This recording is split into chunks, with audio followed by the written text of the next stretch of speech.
Alors, une nouvelle vidéo sur le sujet du pendule, puisque c'est un sujet qui vous intéresse. Alors, je voulais vous parler juste d'une source théorique, puisque dans le module 1, je commence, et dans le module 2, j'approfondis beaucoup mon utilisation du pendule, vraiment via ma pratique, qui est une pratique au départ qui est relativement intuitive, connectée. Mais il existe des sources théoriques qui sont très chouettes, et donc il y a un livre qui pourrait éventuellement vous intéresser, qui n'est absolument pas de moi, qui s'intitule L'univers du pendule et qui peut vous donner pas mal de pistes. Il en existe certainement plein d'autres, mais c'est vrai que j'utilise pas, moi, à titre personnel, beaucoup. J'utilise vraiment plutôt comme un dictionnaire quand j'ai vraiment besoin d'une information très spécifique. Mais c'est quand même assez intéressant, puisqu'en fait, vous avez aussi une théorie relative au pendule. Voilà, avec des petits exercices de base, même si je vous avoue que moi, je ne pratique pas nécessairement comme ça, hein, vous le voyez à travers mes différentes vidéos. Mais je le trouve hyper intéressant, parce qu'en fait, il vous donne des planches, oula, je ne sais pas si vous voyez bien, différentes planches de radiesthésie. Et ça peut être une véritable source d'inspiration.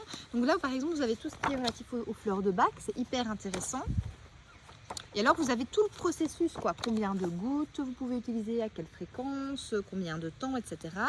Donc, c'est vraiment, je trouve, c'est vraiment une ressource intéressante. On a aussi des tableaux pour l'homéopathie.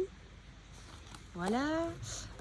Qu'est-ce qu'on a d'autre? On a même des thérapies alimentaires. Nous avons également les pierres précieuses et les minéraux. Et donc, je trouve vraiment que c'est un outil, mais les questions existentielles aussi, voilà.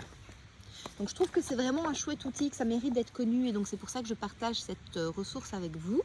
Maintenant, voilà, moi je ne l'utilise pas, je ne sors pas régulièrement, tout simplement parce que j'ai un fonctionnement qui m'est propre, et que je vais l'utiliser peut-être plus ponctuellement.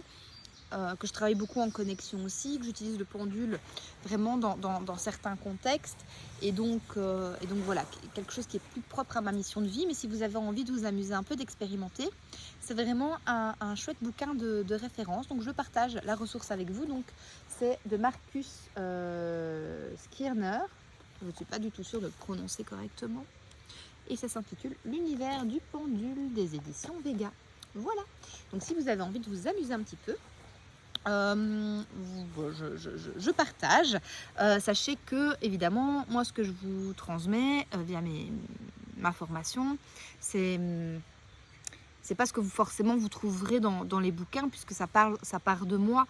Donc voilà, et c'est pas le but de vous faire une redite de ce qui existe dans les bouquins, sinon ça n'aurait absolument aucun intérêt pour vous, puisque l'information, vous pouvez la retrouver ailleurs. Donc vraiment, quand moi j'expérimente quelque chose, quand je partage avec vous une information, c'est pas de la théorie, c'est juste la pratique de ce que j'expérimente au quotidien, et donc quelque chose qui part de mon espace, de mon espace. C'est tout à fait ça. Alors, écoutez, n'hésitez pas, si ça vous intéresse, hein, à vous renseigner sur ce livre, sur peut-être d'autres. Si vous avez envie d'en partager avec nous, pourquoi pas, hein. Ça peut être intéressant. Et n'hésitez pas à revenir si vous avez évidemment des questions. À tout bientôt.